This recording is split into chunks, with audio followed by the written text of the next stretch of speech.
Good day. By now, the existence of 3I Atlas is not news to anyone watching this channel. We have moved past the initial shock of detection. We have moved past the confirmation that we are looking at the third interstellar object in recorded history, following Oumuamua and Borisov. That part of the story is settled. But what is happening right now, what the telemetry is showing us as of this morning, December 28, 2025, is entirely different. It is no longer just about a visitor from the dark. It is about the specific, almost deliberate nature of its movement. Let's look closer at the data coming from the Solar Astronomy Laboratory of the Space Research Institute. Yesterday, December 27th, 3I Atlas passed near the star Regulus in the constellation Leo. If you were tracking it on a standard star chart, it looked like a routine flyby, but the vector analysis tells a more complex story. As of today, the object has already begun its outbound leg, moving farther away from Earth. We tracked its closest approach on December 19th. Since that moment, the distance between our planet and the comet has increased by approximately 4.5 million kilometers. The current gap now exceeds 273 million kilometers.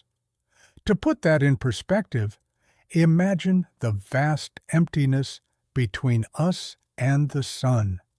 Now, almost double it. That is where Atlas is right now. But distance is not the metric that matters most here. Speed is. The object is traveling at a velocity of 48 kilometers per second relative to the Sun. This is the first hard confirmation of its interstellar origin. Objects bound to our solar system, asteroids, local comets, do not move like this at that distance. They are sluggish by comparison. 48 kilometers per second is a hyperbolic excess velocity. It means the Sun's gravity cannot hold it. It is not falling into an orbit. It is punching through our system. If you appreciate deep dives into this kind of hard science and want to stay updated as we track this object over the next critical months, please take a second to subscribe. We are going to be following this trajectory day by day, and you won't want to miss the analysis as the data refines. Now, back to that velocity. When Oumuamua came through, it was tumbling, chaotic. It felt like debris. Borisov looked like a rogue comet, outgassing and behaving somewhat predictably. Atlas is different. The smoothness of its curve through the inner solar system is striking. We are not seeing the erratic shifts usually caused by uneven outgassing. We are seeing a clean line. This contradicts what we previously thought about interstellar comets. The assumption has always been that they are shrapnel from planetary formation in other systems, kicked out by gas giants, drifting aimlessly for billions of years until they accidentally clip a star system like ours. Randomness is the defining characteristic of that model. But when we feed the coordinates of 3I Atlas into the simulation, the randomness factor drops significantly. It's not just the speed, it's the vector. It arrived from deep space, yes, but it didn't come in from a high inclination. It didn't drop down from above or below the planetary disk. It came in low. Here is the crucial detail that many mainstream reports are glossing over. The object is currently outbound, yes, but outbound usually implies leaving. In this case, outbound means it is heading deeper into the system before it leaves. It is heading toward the realm of the gas giants. We need to talk about the specific coordinates of its departure. Most comets, when they pass the Sun, are essentially slingshotted back out into the void. Their path is a parabola or a hyperbola that points to empty space. Atlas is different. Its hyperbolic path has a focal point that isn't just away. The telemetry from the Russian Academy of Sciences indicates that while it is moving away from Earth, it is aligning itself with the orbital plane of the outer planets. It is not shooting up out of the ecliptic. It is staying level. It is staying with us. Why does an object traveling at 48 kilometers per second, a speed sufficient to escape the Sun's gravity effortlessly, choose a path that keeps it essentially parallel to the planets for such a long duration? If this were a random rock, the odds of it entering the system, skimming the ecliptic, and exiting along the planetary plane are astronomically low. We will get into the specific mathematics of that probability in a moment, but first we have to understand the immediate environment. Regulus, where it was yesterday, is a B-type main sequence star. It spins rapidly. It's hot. Atlas passed it in our sky, but physically, Atlas is navigating the cold dark between Mars and Jupiter. It is entering the asteroid belt. Usually, this is where we see interaction. We see dust trails. We see the solar wind stripping material off the surface. But Atlas is remaining remarkably compact. The brightness data suggests a solid nucleus, not a loose rubble pile. So, what does this actually mean? It means we are looking at an object that is structurally sound enough to survive a high-velocity entry and dynamically precise enough to thread the needle of our solar system's gravity wells without being thrown off course. The narrative until now has been, it's a comet, it's rare, it's leaving. The data says, it's a solid object, it's fast, and it's aiming. Aiming at what? That is the question that keeps the astronomers at the Space Research Institute awake. Because when you project that line, that clean 48-kilometer per second line, forward into the future, it doesn't just point to empty space. It points to a specific coordinate in time and space. March 2026. We are looking at an intercept course. Not with Earth, we are safe. The fear-mongering about an impact is mathematically impossible. The distance is increasing, but it is intercepting something else.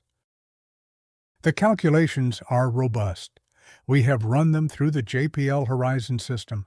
We have cross-referenced them with the European Space Agency's tracking network. The result is consistent. Atlas is not just passing through, it is making a flyby. And this is where the story shifts from astronomy to something bordering on the uncanny. Because the target isn't a random point in the void. The target is the Jupiter system. But Jupiter is huge. Hitting the Jupiter system is like hitting a barn door. That alone wouldn't be enough to raise eyebrows. Gravity wells attract things. That's physics.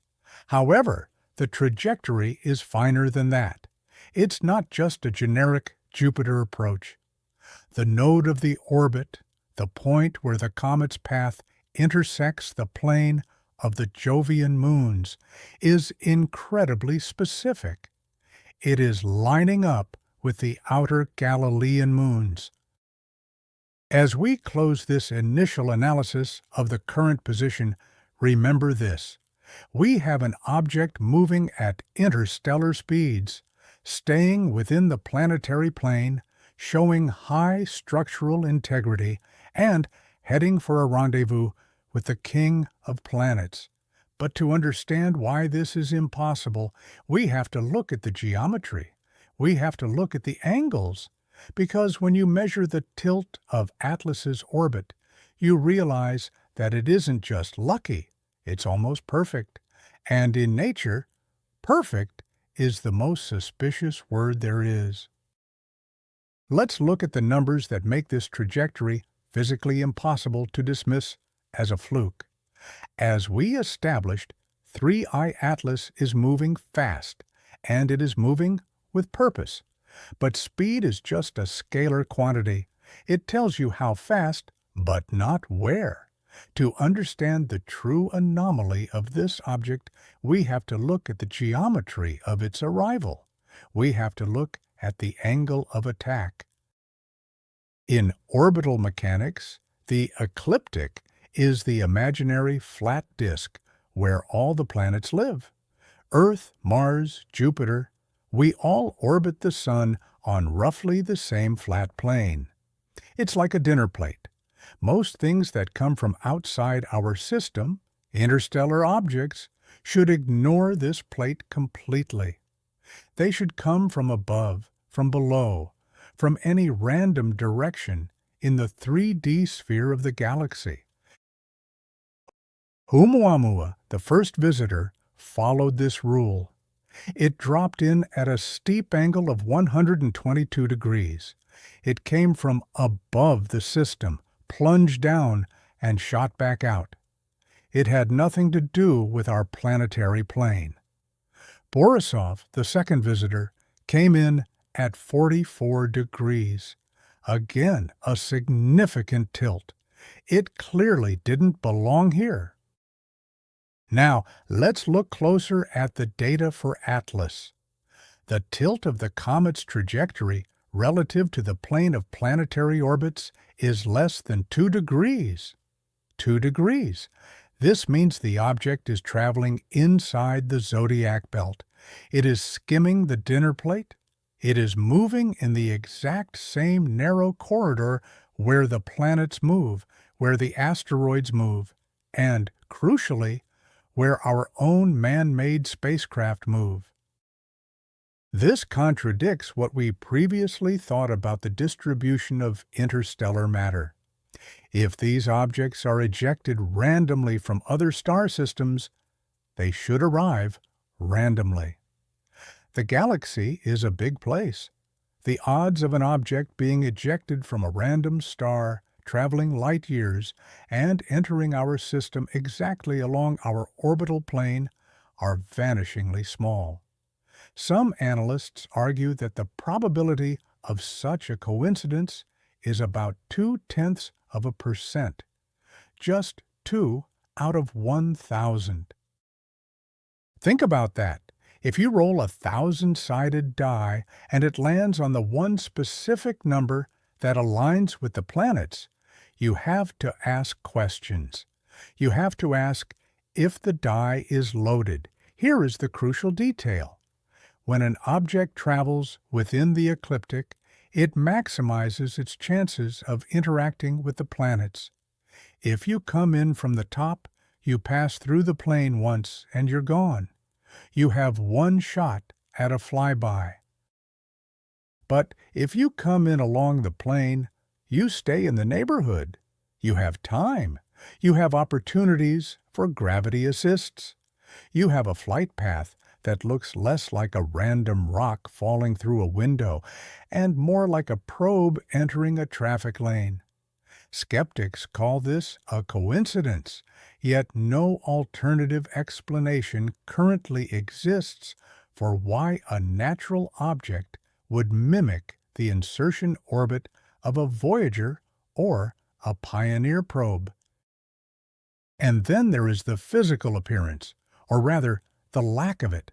We call it a comet because that is the classification bucket we have. But comets have tails. Comets are dirty snowballs that heat up and scream gas and dust into the void. Scientists maintain caution and suggest natural explanations such as gas release to explain its movement. They say it's outgassing, that's why it's accelerating slightly. But there is a problem with that model. Atlas shows no clear dust tail. We have pointed our best optics at it. We should see a coma. We should see the solar wind stripping megatons of water vapor and silicate dust off its surface. We see almost nothing. It is a compact point of light. If it is outgassing enough to change its trajectory, which the telemetry suggests it might be, then that gas must be incredibly clean. Pure water, maybe, hydrogen, perhaps. But the lack of a visible dust tail makes the dirty snowball explanation less convincing. So, what does this actually mean? It means we have an object that is 1. Traveling on a manufactured-looking trajectory. 2. Aligned perfectly with the planets. 3. Accelerating without a visible propulsion plume. This brings us to the debate surrounding small variations in the comet's acceleration. We are seeing non-gravitational acceleration. That is the technical term. It means the object is speeding up or slowing down in ways that gravity alone cannot explain. In nature, this is usually the rocket effect of outgassing. The ice melts, the gas shoots out, the rock moves. Simple, but without the tail, we are left with a gap in the physics. There is another possibility. In astronautics, a gravity-assisted maneuver known as the Oberth effect is used to change a spacecraft's speed. You dive deep into a gravity well, fire your engines at the closest point, and steal momentum from the planet. Although there is no official confirmation of anything similar occurring here, the mere possibility that a natural object could perform such a move is already pushing the boundaries of what astronomy considers possible. We are watching an object that is behaving like a ship. I want to pause here and ask you a question, because this is where the science meets the speculation. If we discovered a rock that looked like a rock but moved like a Tesla, at what point do we stop calling it a rock? Let me know in the comments. Do you think the 2 out of 1,000 probability is just luck, or are we looking at something else? Because the coincidences don't stop at the trajectory. If the geometry of the arrival was the only oddity, we might be able to sleep at night. We might say, okay, it's a 1 in 1,000 shot. Space is big. Weird things happen. But the universe has a way of compounding probabilities. As Atlas moves through the dark, it is pulsing. It is varying in brightness. This is normal for rotating asteroids. They have a light side and a dark side, or an oblong shape. As they tumble, they flash. Atlas flashes every 16 hours and 16 minutes. 1616, a precise, rhythmic heartbeat. Now, keep that number in your head. 16 hours, 16 minutes. Because as we trace the line of this impossible trajectory forward, we see where it is going. We see the destination. It is heading for Jupiter, but not just Jupiter. It is heading for a specific moon, a moon that has been the subject of intense scientific scrutiny for decades, a moon that we know contains water. And when we look at the rotation period of that target moon, the time it takes to spin once on its axis, we find a number that makes the hair on the back of your neck stand up. It is a different scale of time, yes, but the numerals are identical. The geometry was the first clue. The destination is the second, but the signal, the timing, is the third. And when you put them all together, the picture changes from a random flyby to a synchronized arrival. We need to talk about Callisto. The central intrigue lies in the destination of the comet. We have established that 3I Atlas is traveling on a razor-thin plane that aligns with the planets. We have established that it is moving with a smoothness that defies the dirty snowball theory. But a trajectory is only as interesting as where it ends. Calculations show that in March of 2026, roughly 2 years from now, Atlas will approach the system of Jupiter. This is not a near miss. This is a threading of the needle. The Jupiter system is a chaotic gravity well, a miniature solar system in its own right, teeming with radiation belts, magnetic fields, and dozens of moons. To fly through it without crashing or being ejected into a useless orbit requires precision, and Atlas is precise.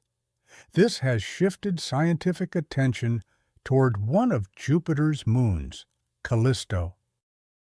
Why Callisto? Why not Europa, the darling of astrobiology? Why not Ganymede, the giant? Let's look closer at the data regarding this specific world. Callisto has a diameter of nearly 5,000 kilometers, making it almost the size of Mercury. It is the third largest moon in the solar system. For a long time, it was considered the ugly duckling of the Galilean moons. It is heavily cratered, ancient, and geologically dead on the surface. It doesn't have the dramatic volcanoes of Io or the smooth, cracked ice sheets of Europa. It looks like a dead rock, but that is just the skin. Here is the crucial detail that changes everything. Beneath its icy shell, estimated to be between 80 and 150 kilometers thick, scientists believe an ocean of liquid water may exist. This isn't a puddle. This is a global ocean. According to data from the Galileo spacecraft, which studied the Jovian system in the 90s and early 2000s, the magnetic signature of Callisto suggests a conductive fluid layer deep underground. Salt water is a conductive fluid. The total volume of water there could exceed the combined volume of all oceans on Earth. Think about that. We spend billions searching for drops of water on Mars. We scan exoplanets for the faintest hint of vapor. And right here, in our own backyard, there is a moon that is essentially a frozen tank holding more water than the Atlantic, Pacific, and Indian Oceans combined. This makes Callisto one of the strongest scientific candidates for potentially supporting life. It is a stable environment. Unlike Europa, which is blasted by Jupiter's lethal radiation belts, Callisto orbits farther out. It sits just outside the main radiation zone. It is the safest harbor in the Jovian system. If you were going to send a probe or a ship to refuel, to hide, or to investigate, you wouldn't go to Europa. You would fry. You would go to Callisto. So, what does this actually mean? It means that our interstellar visitor, traveling on a highly unlikely trajectory, is heading toward the most resource-rich, radiation-safe refueling stop in the outer solar system. This contradicts what we previously thought about the randomness of these events. If you throw a dart at a map of the solar system, hitting Jupiter is hard. Hitting the specific orbital distance of Callisto is harder. Hitting it with a velocity vector that allows for a close flyby is statistically absurd, and yet the models for March 2026 show exactly that. The scientific community is trying to remain objective. They are using words like gravitational focusing and orbital resonance. They are trying to explain why a rock from another star would care about a moon of Jupiter. But the context matters. We are watching an object seemingly on its way toward a world that contains water and possibly life.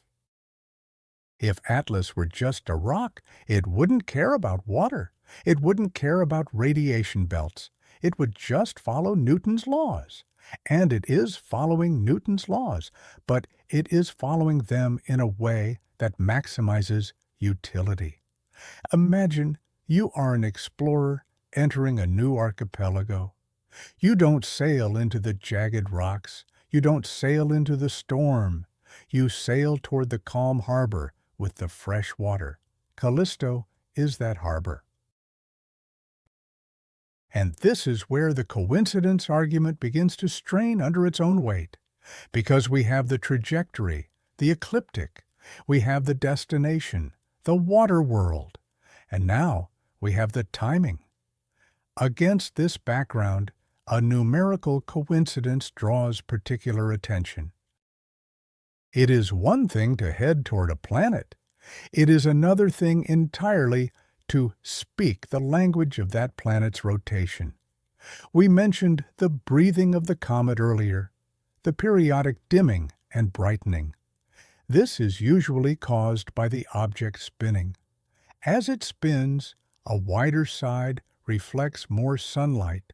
A narrower side reflects less. It's a lighthouse effect. Atlas shows a periodic decrease in brightness. Scientists informally call this breathing, with a repeat every 16 hours and 16 minutes. 1616. Now, let's look at Callisto. Callisto is tidally locked to Jupiter, meaning it always shows the same face to the giant planet, just as our moon does to Earth, but it still rotates on its axis relative to the stars. The rotation period of Callisto is 16 days and 16 hours, 1616. Though these are different scales of time, hours versus days, the matching number pattern has been interpreted by some as a sign that the comet's motion might not be random. In signal processing, this is called a harmonic. If you were trying to get someone's attention, or if you were trying to synchronize a system, you would use multiples of a base frequency. You wouldn't use random noise. 16 hours, 16 minutes, 16 days, 16 hours. Skeptics call this a coincidence, yet no alternative explanation currently exists for why the spin rate of an interstellar object would perfectly mirror the rotation rate of its destination target, scaled by a factor of exactly 24 hours to days. Is it a resonance? Is it a gravitational lock? Or is it a handshake? As we stare at these numbers, the question shifts. We are no longer asking, where is it going? We know where it is going. We are asking, does it know where it is going? Because if that rotation rate is artificial, if that spin was set or adjusted, then we are not looking at a comet. We are looking at a gyroscope. We are looking at a stabilization system. And if it is stabilized, and it is on course, and it is heading for the water, then the flyby in March 2026 is not just an astronomical event, it is an arrival. But there is one more layer to this mystery, one more set of data points that suggests this object is not just falling, but reacting. We need to talk about the Oberth effect. We need to talk about the tiny, unexplained nudges that are keeping Atlas on this perfect line, because it seems that Atlas might be saving its energy for the main event. We are deep in the weeds now. We have left the comfortable shore of standard orbital mechanics and are drifting into the open ocean of signal analysis. The numbers we are about to discuss are real. They are in the papers published by the Russian Academy of Sciences. They are in the raw data feeds. But the interpretation of these numbers is where the scientific community fractures. Let's look closer at the data regarding the heartbeat of 3I Atlas. As we established, the object varies in brightness. This is standard behavior. But the precision of the variation is what matters. The light curve is clean. It repeats every 16 hours and 16 minutes. In astronomy, a light curve is like a fingerprint.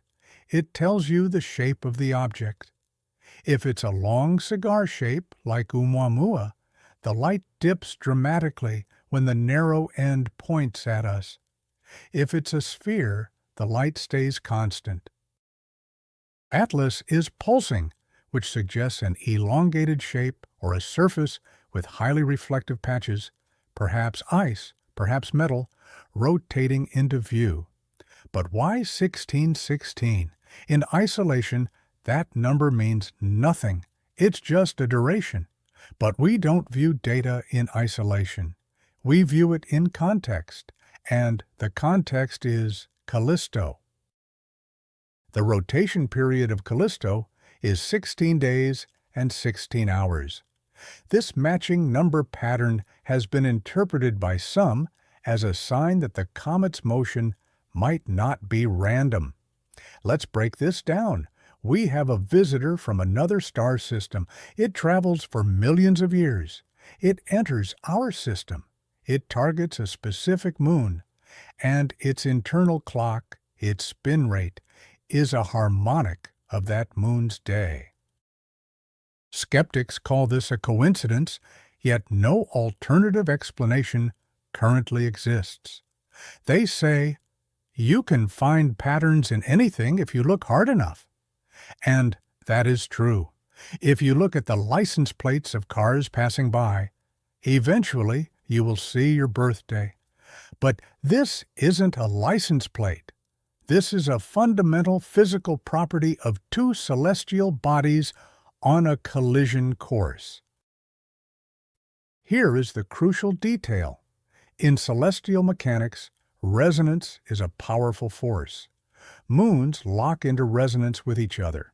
Io, Europa, and Ganymede orbit in a 1:2:4 ratio. Gravity does that. It pulls things into sync. But Atlas is not in orbit yet. It is a hyperbolic passerby. It hasn't been here long enough for Jupiter's gravity to tune its spin. It arrived spinning this way. So, what does this actually mean? There are two possibilities. Possibility 1. It is a fluke, a 1 in a million roll of the cosmic dice, layered on top of the 1 in 1,000 trajectory, layered on top of the target selection. If you believe in that much luck, then Atlas is just a rock. Possibility 2. The spin is functional. If you were designing a probe to scan a rotating body, you might synchronize your scan rate with the target's rotation. You might set your instruments to cycle in a way that maps the surface efficiently. Or, if you were sending a signal, you might use the target's own physical constants as a handshake protocol. I am here. I know who you are. I am synced with you. This is speculative. We have to be clear about that. But the data forces us to ask the question. Other characteristics drive the discussion further. It's not just the timing, it's the stability of that timing. Usually, comets change their spin. As they heat up, jets of gas fire off the surface. This acts like a thruster, spinning the comet up or slowing it down. It's called the Yorp effect. Over weeks, the day on a comet changes. Atlas has been monitored since discovery. Its period is locked, 1616. It is not spinning up. It is not slowing down. It is maintaining a gyroscopic stability that is incredibly difficult for a natural object to maintain while undergoing solar heating. This contradicts what we previously thought about the volatility of these objects. It suggests that the mass distribution of Atlas is perfectly balanced, or it suggests that something is actively correcting the spin. And this brings us back to the acceleration. There is also debate surrounding small variations in the comet's acceleration, which might theoretically indicate a maneuver. We mentioned the lack of a tail. No tail means no gas. No gas means no rocket effect. So why is Atlas speeding up and slowing down in tiny, measurable increments? Some physicists have pointed to the Oberth effect. In astronautics, a gravity-assisted maneuver known as the Oberth effect is used to change a spacecraft's speed. You burn your engines when you are moving fastest, at the periapsis, the closest point to the gravity well. It gives you the most bang for your buck. Atlas isn't at Jupiter yet, but it passed the Sun, and now it is adjusting. Although there is no official confirmation of anything similar occurring here, the mere possibility that a natural object could perform such a move is already pushing the boundaries of what astronomy considers possible. If we are seeing course corrections, however micro, combined with a synchronized spin rate, the natural object hypothesis starts to crumble. We are left with a picture of an object that is 1. Flying in the planetary lane, 2. Heading for a water world, 3. Spinning in time with that world, 4. Making adjustments without visible propulsion. This is the definition of a probe. And if it is a probe, the question changes again. It is no longer what is it? It is who sent it? And what does it want with Callisto? Does it want the water? Does it want to hide? Or is it leaving something behind? The rendezvous is set for March 16th, 2026. Note the date. March 16th. Another 16. That one is almost certainly a coincidence of our calendar. Or is it? When the universe starts rhyming, it's hard to stop hearing the poetry. But we don't have to guess forever. The test is coming.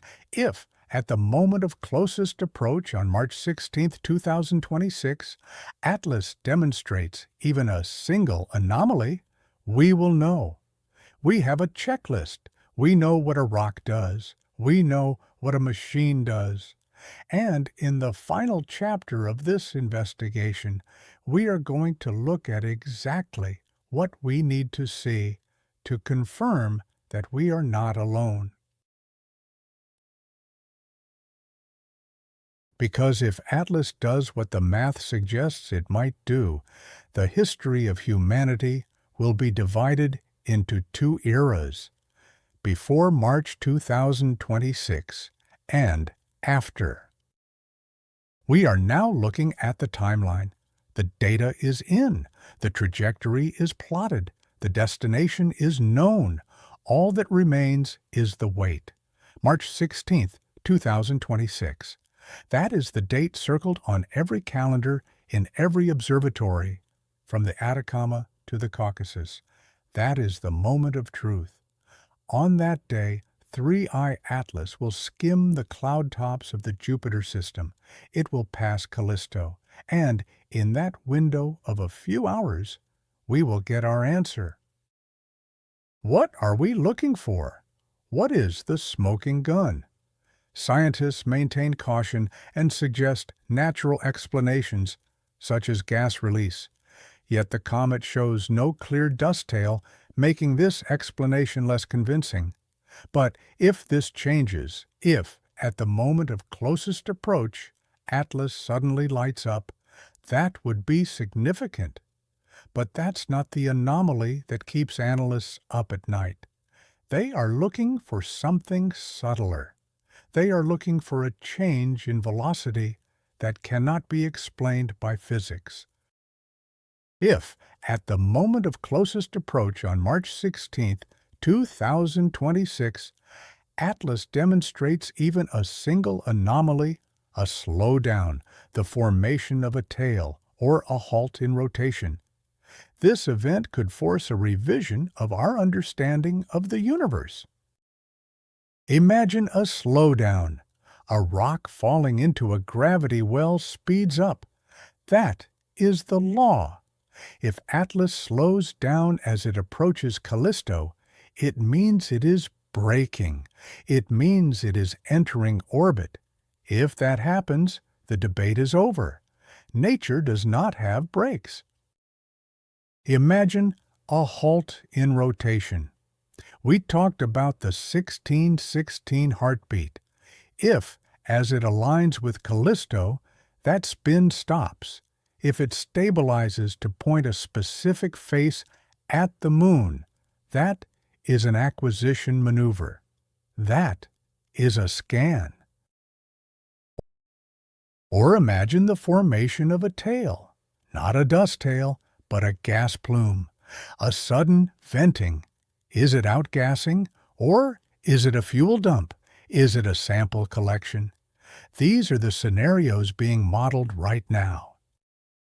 But we must also look at the null hypothesis. We must look at the possibility that we are wrong. If it turns out to be nothing more than coincidence, the comet will eventually pass through the constellation Gemini, fade from our instruments, and leave the solar system, disappearing into interstellar darkness. It will be just another rock, a weird rock, a rock that fooled us with geometry and numbers, and we will go back to scanning the sky, waiting for the next one. But even if it leaves, it has changed things. It has shown us that the door is open. It has shown us that objects can traverse the void and enter our home with precision. It has forced us to look at our own backyard, at Callisto, with new eyes. Why is it here? That is the question that will linger, regardless of what happens in March. But right now, as humanity watches an object seemingly on its way toward a world that contains water and possibly life, the most important question may no longer be, what is this comet, but why is it here? Is it a scout? Is it a seed? Is it a derelict? Or is it a mirror? Maybe the anomaly isn't the comet. Maybe the anomaly is us, projecting our own desire for contact onto a cold universe. We want it to be a ship. We want the math to mean something. But the math does mean something. The 0.2% probability, the 1616 sync, the ecliptic entry. These are not projections, these are facts, and facts are stubborn things. As we count down the days to March 2026, we are all, in a sense, passengers on this journey. We are watching a mystery unfold in real time. If you found this deep dive valuable, if you want to help push this kind of scientific analysis up the algorithm so more people start looking up, please hit that like button. It makes a huge difference in getting this data out there. We will be here. We will be watching. And when Atlas reaches Callisto, we will be the first to tell you if it breaks. Good day, and keep watching the skies.